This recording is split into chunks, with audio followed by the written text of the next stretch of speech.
आज हम how to stop worrying and start living audiobook के बारे में बात करने वाले हैं। तो चलिए स्टार्ट करते हैं।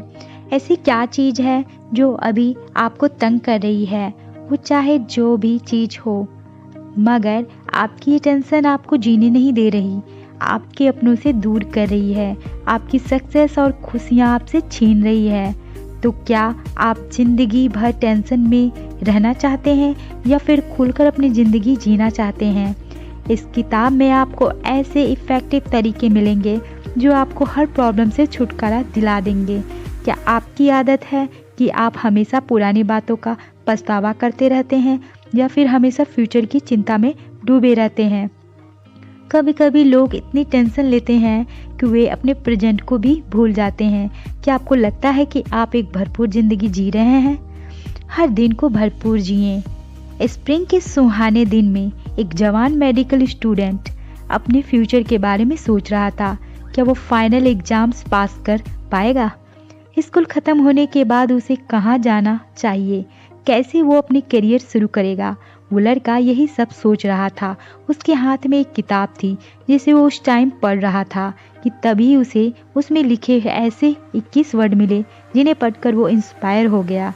आने वाले टाइम में वो मेडिकल स्टूडेंट अपने जनरेशन के सबसे सक्सेसफुल डॉक्टर्स में से एक था।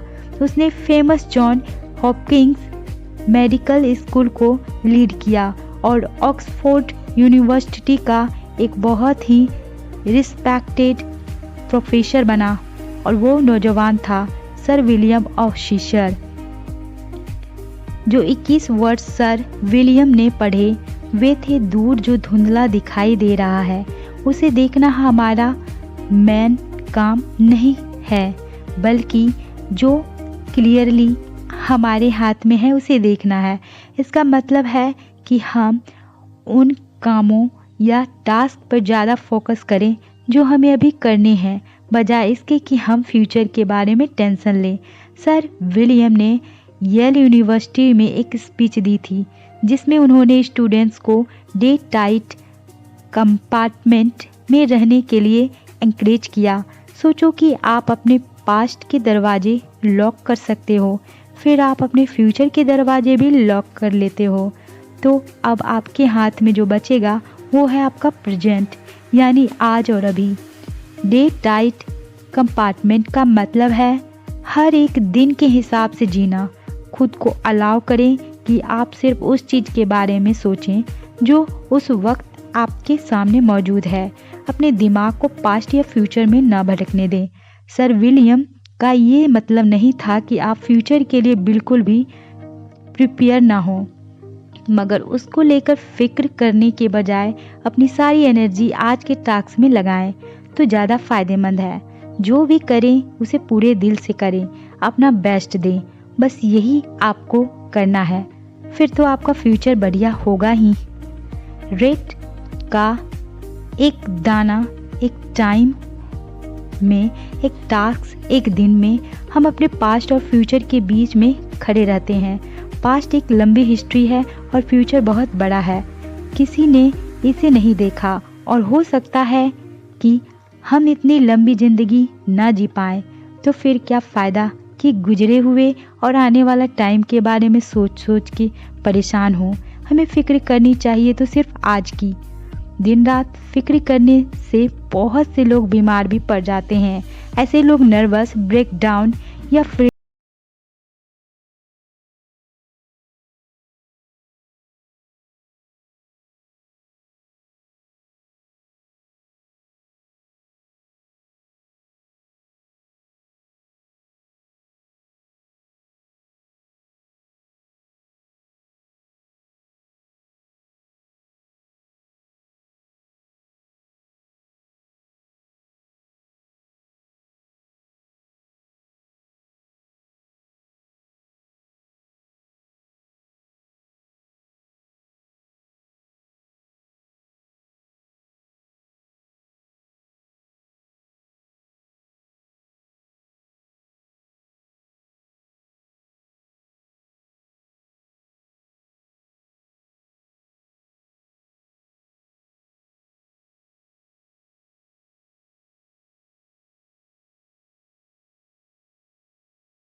पड़ी तो डॉक्टर की फीस कहाँ से लाएगी। जो एक चीज़ मिसेस सेल्ड्स को सुसाइड करने से रोक रही थी वो ये कि अगर वो मर जाएगी तो उनकी बहन को बेहद दुख होगा और वो बेचारी फ्यूनरल का खर्चा नहीं उठा पाएगी। फिर एक मिसेज सिल्डस ने एक आर्टिकल देखा। इसे पढ़कर उन्हें जीने की हिम्मत मिली। उस आर्टिकल में लिखा था, समझदार आदमी के लिए हर एक दिन नया होता है। उसने वो आर्टिकल वहाँ टांग दिया जहाँ रोज उस पर नज़र पड़ सके। उसने अब अपने पास्ट को भूलकर और आने वाले कल की फिक्र छोड़कर जीना सीख लिया था।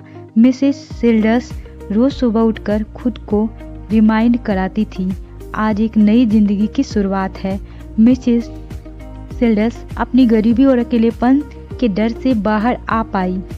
उसने खुशहाल और पॉजिटिव तरीके से जीना सीख लिया था। उसका हर दिन अब बेहतरीन गुजरने लगा क्योंकि वो बस अपने आज को जीने लगी थी। बस एक बात उसने दिमाग में रखी, समझदार आदमी के लिए हर दिन नई जिंदगी है। हम क्यों अपने प्रेजेंट से दूर भागते हैं? क्यों हम हमेशा फ्यूचर के सुहाने सपने देखते हैं और आज की खुशियों को नज़रअंदाज कर देते हैं? जब हम बच्चे थे तो जल्दी से बड़ा होना चाहते थे और जब बड़े हो जाते हैं तो शादी करने के सपने देखते हैं। फिर एक दिन हमारी शादी भी हो जाती है, तब हम रिटायरमेंट के सपने देखने लगते हैं और जब फाइनली रिटायरमेंट का दिन आता है तो हमें महसूस होता है कि हमने कितना कुछ खो दिया। जिंदगी जिसे हम देर से समझते हैं, दरअसल हर दिन हर पल को जीने का नाम है। एक पुरानी रोमन कहावत है, कार्पे डियम, जिसका मतलब दिन को भरपूर जियो। आप अपनी जिंदगी के चाहे किस मोड़ पे हो, इसे एंजॉय करो, इसे जियो। जिंदगी में जो भी मिला है उसे सराहो। ना पास्ट की फिक्र करो ना फ्यूचर की, बस उस पर फोकस करो जो आज करना है, क्योंकि पास्ट आपको बस उदास करेगा। जो भी मेरी यादें हैं, रिग्रेट्स हैं, उन सबको पीछे छोड़ दो। जो हो गया उसे भूल जाओ। और जहाँ तक फ्यूचर की बात है तो आने वाले कल में कई बातें हो सकती है। आपके फिक्र करने से कुछ होने वाला नहीं। जो होना है वो तो होकर रहेगा। आज के बारे में सोचें, आज आपके क्या टास्क हैं, अभी इस वक्त आप कहाँ हैं। अपने आज को अप्रिसिएट करें। हर रोज़ एक ज़िंदगी जिएं। जो 24 घंटे आपको मिले हैं सिर्फ उन पर फोकस करें और ये देखें कि इन 24 घंटों को आप कैसे बेहतरीन बना सकते हैं। क्या आप ये 24 घंटे सिर्फ टेंशन में गुजारेंगे या फिर इन्हें आप अपने करियर, अपने करीबी लोगों और ज़िंदगी की खुशियों को अप्रिसिएट करने में बिताएंगे। आप देखेंगे कि कैसे हर एक दिन भरपूर जीकर आपको ज़िंदगी से कितना कुछ मिल सकता है। आप हर पल का मज़ा लेंगे और अपने हर टास्क पर फोकस कर पाएंगे। जैसा कि सर विलियम ने कहा है, जितनी भी सक्सेस मुझे मिली है उसका सारा क्रेडिट मैं फ्यूचर की फिक्र छोड़कर अपने आज की टास्क को पूरा करने की पावर और अपना बेहतरीन करने की कोशिश को देता हूँ। अपनी पत्नी को बर्तन साफ करता देख मैं बेफिक्र जिंदगी जीना सीख गया। महान विलियम वुड पेट के जानलेवा दर्द से परेशान रहते थे। उन्हें इतना दर्द होता था कि वो रात में सो नहीं पाते थे। उनके पिता की स्टमक कैंसर से मौत हुई थी। महान वुड को लगता था कि उन्हें भी शायद यही बीमारी है। विलियम वुड अपना चेकअप करवाने हॉस्पिटल गए। एक स्पेशलिस्ट ने उसका एग्जामिन किया। डॉक्टर ने उन्हें बताया कि उनकी स्टमक का एक्सरे एकदम क्लियर है। उसने उन्हें कुछ दवाइयाँ लिख के दी जिससे उन्हें आराम आ जाए और चैन से सो सके। डॉक्टर ने ये भी कहा उनकी स्टमक पेन की वजह उनका इमोशनल स्ट्रेस है। महान विलियम वुड बहुत बिजी रहते थे। उन पर हमेशा अपने टास्क फिनिश करने की धुन रहती थी जिससे वो आराम नहीं कर पाते थे। वे हमेशा जल्दी में रहते थे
विलियम वुड को रियलाइज हुआ कि उनकी बीवी को ये काम जरा भी बुरा नहीं लगता, क्योंकि वो हर रोज के हिसाब से बर्तन धोती है। उसके कल के गंदे होने वाले बर्तनों की फिक्र आज नहीं है, और न ही वो उन बर्तनों के बारे में सोचती है जो उसने कल साफ किए थे। उन्हें समझ आ गया कि उनकी बीमारी की वजह यही है कि वो हर काम तुरंत पूरा करने की कोशिश में लगे रहते हैं। वो दरअसल कोशिश कर रहे थे कि आज के बर्तन, पिछले दिन के बर्तन और आने वाले कल के बर्तन जो अभी गंदे भी नहीं हुए, उन सबको वे आज ही साफ कर ले, किसी भी सूरत में। और यही विलियम वुड की सबसे बड़ी गलती थी जो उन्हें रियलाइज हुई। वे दूसरों को हमेशा सही ढंग से जीने की नसीहत देते थे, मगर खुद अमल करना भूल गए थे। महान विलियम वुड ने जब अपना रूटीन चेंज किया तो उन्हें नींद भी बढ़िया आने लगी और उनका स्टमक पेन भी गायब हो गया। ये याद रखें कि हर दिन को उस दिन के हिसाब से जिएं, क्योंकि जब आप बीते हुए और आने वाले टाइम का बर्डन लेकर चलेंगे तो होगा कुछ नहीं, बस आपकी बॉडी सफ़र करेगी और लास्ट में आपके हाथ कुछ नहीं लगने वाला। वक्त हर चीज़ का मरहम है। लुइस मॉन्टेन्ट जूनियर को लगता था कि उन्होंने अपनी ज़िंदगी के 10 साल खो दिए हैं, और वो वक्त था उनकी 18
सीक्रेट बताया। उसने कहा कि अगली बार जब कोई बड़ी मुसीबत आए तो पेपर की एक शीट और एक पेंसिल अपने पास रखें। जो भी प्रॉब्लम उसे फेस करनी पड़े, उसकी डिटेल उस पेपर में लिखने के बाद वो उसे अपने डेस्क की किसी ड्रॉर में डाल दे। 2 हफ्ते बाद फिर से वो पेपर पढ़े जो तुमने उस पेपर में लिखा था। अगर वो अब भी तुम्हें तंग कर रहा है तो वापस उसे फिर से 2 हफ्ते के लिए ड्रॉर में रहने दें। आपकी परेशानियों वाली वो लिस्ट अभी भी ड्रॉर के अंदर है, मगर इस बीच आपके आसपास काफ़ी कुछ बदल गया होगा। आपने नोटिस भी नहीं किया होगा, मगर आपकी कुछ प्रॉब्लम अपने आप ही सॉल्व हो गई होगी। बिल कहते हैं, मैंने महसूस किया कि अगर मैं पेशेंस रखता हूँ तो मेरी सारी चिंता फिक्र ऐसे गायब हो जाती है जैसे हवा निकलने से बैलून फुश हो जाता है। लुइस को बिल की एडवाइस हमेशा याद रही। इससे उनको बहुत सी चीज़ों में मदद मिली। तो अभी आपको किस बात का फिक्र सता रही है? आपको एहसास होगा कि जो अभी सॉल्व नहीं हो रहा वो टाइम के साथ खुद ही सॉल्व हो जाएगी। ऐसे 5 तरीके जिससे मैं अपनी चिंता दूर करने के लिए यूज करता हूँ। प्रोफेसर विलियम फेल्प्स को लगता था कि उनकी आंखें अब नहीं रही। 5 मिनट कुछ पढ़ते ही उनकी आंखें दुखने लगती थी। उनसे खिड़की के बाहर भी नहीं देखा जाता था। ऐसा लगता था जैसे कोई उनकी आंखों में सुई चुभो रहा है। प्रोफेसर विलियम को डर था कि कहीं उन्हें अपनी आंखों की वजह से टीचिंग न छोड़नी पड़ जाए। एक दिन उन्हें एक स्पीच के लिए इनवाइट किया गया। वहाँ लाइट इतनी ब्राइट थी कि प्रोफेसर को बार बार अपनी नज़रें फ्लोर की तरफ करनी पड़ रही थी। मगर जब उन्होंने स्टूडेंट्स को एडजस्ट करने के लिए उनकी तरफ देखना शुरू किया तो उन्हें आंखों में पेन महसूस नहीं हुआ। वे पूरे 30 मिनट तक इसी तरह स्पीच देते रहे। प्रोफेसर विलियम को लगा कि अपने टीचिंग के पैशंस की वजह से उन्होंने अपने दर्द को जीत लिया था। जब उनका दिमाग कोई बेहद ज़रूरी काम में लगा होता था तो उन्हें अच्छा महसूस होता है। टीचिंग के लव ने प्रोफेसर विलियम को ज़िंदगी जीना और इसे एंजॉय करना सिखा दिया था। वो अपना हर दिन ऐसे जीते थे जैसे कि वो उनका पहला और लास्ट डे हो। जब वे सुबह उठते थे तो अपने स्टूडेंट से मिलने का वेट करते थे। ये उनका एंथुसियाज्म ही था जो उन्हें सारे दुख दर्द से निजात दिलाता था और अपने पेन और दुख से छुटकारा पाने का यह पहला मेथड है। और दूसरा मेथड जो प्रोफेसर विलियम ने अपनाया वो था कि कोई अच्छी सी किताब पढ़ के टेंशन से दूर रहे। जब आप कोई बुक पढ़ते हैं तो आपका दिमाग उसमें इतना डूब जाता है कि आपको और कुछ याद ही नहीं रहता। तीसरा मेथड है फिजिकल एक्टिविटी। एक बार प्रोफेसर विलियम डिप्रेस्ड हो गए थे। उन्होंने क्या किया कि खुद को कई तरह की फिजिकल एक्टिविटी में लगा लिया। वे हर सुबह टेनिस खेलने लगे, फिर नहाने के बाद वे अपना लंच लेते थे। दोपहर में वो गोल्फ खेलने चले जाते और कभी कभी रात में घंटों तक डांस करते रहते। उन्होंने महसूस किया कि जब उनकी बॉडी पसीना बहाती है तो दिमाग से ऑटोमेटिकली सारी परेशानियां गायब हो जाती है। चौथा मेथड है खुद को किसी भी तरह के प्रेशर और जल्दबाजी से दूर रखें। प्रोफेसर विलियम को कनेक्टिकट के फॉर्मर गवर्नर विल्बूर क्रॉस से एक एडवाइस मिली। मिस्टर क्रॉस ने उन्हें बताया, कई बार मुझे एक ही साथ में कई सारे काम करने होते हैं जिससे मैं प्रेशर में आ जाता हूँ। तब उस वक्त मैं क्या करता हूँ कि रिलैक्स बैठकर बस अपना पाइप पीता रहता हूँ और कुछ नहीं। टेंशन भगाने का प्रोफेसर विलियम का पांचवा और लास्ट मेथड है ये याद रखना कि टाइम और पेशेंस हर प्रॉब्लम को सॉल्व कर देता है। कोई भी मुश्किल आए वो उसे एक सोच के साथ देखते हैं। प्रोफेसर विलियम खुद से कहते हैं 2 महीने हो जाने दो, फिर मैं इसकी परवाह नहीं करूँगा तो अभी क्यों करूँ। एक बार मैं एक काम भले आदमी। एक बार पेनिसिल्वेनिया के एक हंटिंग क्लब में एक बूढ़ा तोता था। उसका पिंजरा दरवाजे के साथ लटका रखता था। जब भी कोई वहां आता तो तोता ये बोलता था, एक बार में एक काम करो भले आदमी। वो बूढ़ा तोता बस यही रटता रहता था क्योंकि उसे यही सिखाया गया था। कहने का मतलब है कि आप पर चाहे जितनी भी रिस्पॉन्सिबिलिटी हो फिर भी काल्म और कंपोज्ड रहने की कोशिश करें। एक एक करके ही अपनी हर रिस्पॉन्सिबिलिटी पूरी करें। कैसे जॉन डी रॉकफेलर 45 सालों तक उधार जिंदगी जीते रहे। 33 की उम्र में John D Rockefeller sir Millionaire बन गए। जब वे 43 के हुए उस वक्त तक उनकी company Stafford oil largest monopoly company बन चुकी थी। मगर 53 साल के होते होते उनकी बिजनेस धीमा पड़ने लगा था। जॉन डी अपने जीवन की ऊंचाई को छू लेते मगर उनकी हेल्थ गिरने लगी थी। डॉक्टर के हिसाब से ऐसा उसकी लाइफ स्टाइल की वजह से हुआ था। जॉन डी अपने बिजनेस की दिन रात फिक्र किया करते थे। उनके बाल गिरने लगे थे, वे टकले हो गए थे। कभी वे एक स्ट्रॉन्ग इंसान हुआ करते थे मगर अब काफ़ी कमज़ोर हो गए थे। उनकी स्किन भी अब पीली पड़ गई थी। जॉन डी के पास जरा भी फुर्सत नहीं होती थी। किसी भी शौक या आराम के लिए उनके पास वक्त ही नहीं था। बस पैसा कमाना ही उनका मकसद बन गया था, जिसकी वजह से हर टाइम प्रेशर और टेंशन में रहते थे। जॉन डी हमेशा खुद को ही ये रिमाइंड कराते थे कि शायद उनकी सक्सेस टेम्पररी थी। उनके बिजनेस पार्टनर जॉर्ज गार्ड्रन उन्हें सेलिंग के लिए इनवाइट करते मगर जॉन डी कभी नहीं जाते थे। उनका वीकेंड भी ऑफिस में ही गुजरता था।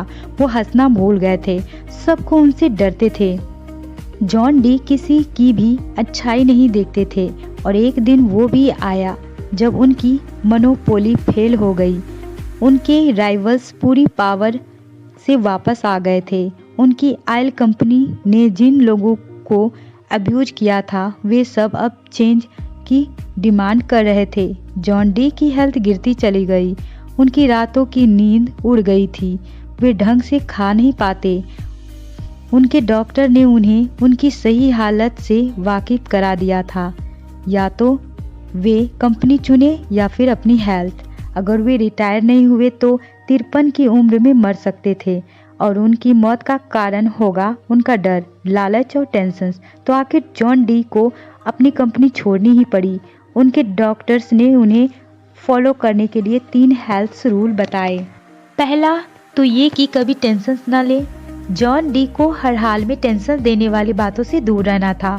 दूसरा कि उन्हें पूरा रेस्ट करना है, रेस्ट के साथ साथ किसी भी तरह की एक्सरसाइज करनी जरूरी है। उन्हें आउटडोर एक्टिविटी अपने रूटीन में शामिल करना चाहिए। और तीसरी खास बात कि अपने डाइट को हमेशा मॉनिटर करना है, जो भी खाना है सही अमाउंट में खाना है। जब जॉन डी ने ये सारे रूल्स फॉलो करने शुरू कर दिए तब जाकर उनकी जान बच पाई। वो 53 की उम्र में मरने वाले थे, मगर वे अगले 45 साल तक जिए। उन्होंने गोल्फ खेलना शुरू कर दिया था और अपने कई सारे नेबर से दोस्ती भी कर ली थी। थोड़ी बहुत गार्डनिंग भी शुरू कर दी थी। यही नहीं, अब वे गाने भी लगे थे। मगर सबसे बड़ा चेंज जो जॉन डी की जिंदगी में आया वो ये कि वे अब दूसरों की परवाह करना सीख गए थे। जब वे रिटायर्ड हुए तो उनके पास काफ़ी वक्त था सोचने के लिए। जॉन डी ने महसूस किया कि जितना पैसा उनके पास था उससे वे न जाने कितने ही लोगों की ज़िंदगी में खुशियां ला सकते थे। अब उन्होंने पैसे कमाने के बारे में सोचना छोड़कर लोगों की हेल्प करने लगे थे। जॉन डी ने लेक मिशिगन के एक छोटे से कॉलेज की मदद भी की। उन्होंने मिलियंस इन्वेस्ट करके इसे बंद होने से बचा लिया था। वो छोटा कॉलेज बाद में शिकागो यूनिवर्सिटी बना। जॉन डी ने माइनॉरिटीज के स्कूल जैसे टस्केगी कॉलेज को भी काफ़ी पैसा डोनेट किया। एक बार साउथ यूएस में हुकवर्म की बीमारी फैल गई थी। जो भी इस बीमारी से इन्फेक्ट होता था इसके इलाज में 50 सेंट लगते थे। जॉन डी ने इस बीमारी से लोगों को बचाने के लिए एक ही बार में मिलियंस डोनेट कर दिए ताकि इस बीमारी को एक बार में ही हमेशा के लिए छुटकारा पाया जा सके। और यही से रॉकफेलर फाउंडेशन की शुरुआत हुई। आज रॉकफेलर वर्ल्ड वाइड ऑर्गेनाइजेशन बन गया है जिसका एम है बीमारियों और जानकारी के अभाव से लड़ना। रॉकफेलर ने कई रिसर्च के लिए फंडिंग भी की है। जॉन डी की हेल्प की वजह से ही साइट्रिस्ट मिरेकल ड्रग पेनिसिलिन बनाने में कामयाब हो पाए। ह्यूमैनिटी को इन्फ्लुएंजा, मलेरिया और ट्यूबरकुलोसिस जैसी बीमारियों से बचाकर उसकी प्रोग्रेस में रॉकफेलर फाउंडेशन ने काफ़ी मदद की है। जॉन डी ने अपना सारा पैसा डोनेट कर दिया। उनकी company Stanford oil company court cases हार गई थी जिसकी वजह से उन्हें कई मिलियंस का नुकसान भी हुआ। मगर जैसा कई लोगों को लगा कि वे टूटकर बिखर जाएंगे, मगर ऐसा नहीं हुआ। जॉन डी अब अपनी ज़िंदगी से खुश थे। जॉन डी ने अब बेवजह फिक्र करना छोड़ दिया था। इन्होंने अब जीना सीख लिया था और वे पूरे 98 सालों तक जिए। कंक्लूजन, ये समरी आपको बताएगी कि किस तरह एक वक्त में ही काम करें जिस पे आप पूरा ध्यान लगा पाएं, अपना सारा एफर्ट डाल पाएं, बस अपने फास्ट को भूल जाएं, सिर्फ प्रेजेंट को सारा ध्यान दें, जो सामने है बस उसी पर फोकस करें कि आज आपको क्या काम करने हैं, आपकी टास्क क्या है, खूब मेहनत करें। अगर आप अपना बेस्ट एफर्ट देंगे तो फ्यूचर अपना ध्यान खुद ही रख लेगा। आपने इस किताब से बेफिक्र जीने के कई तरीके सीखे हैं, तो जो आपके लिए बेस्ट है आप वो यूज कर सकते हैं। जो कुछ भी आपने आज सीखा उसे अप्लाई करके देखिए। दोस्तों, अगर आपको यह audiobook how to stop worrying and start living audiobook अच्छी लगी हो तो इसे दोस्तों के साथ अवश्य शेयर करें। दोस्तों, फिर मिलेंगे ऐसे ही एक इंटरेस्टिंग और शानदार ऑडियो बुक के साथ। तब तक के लिए जहाँ भी रहिए खुश रहिए और मुस्कुराते रहिए।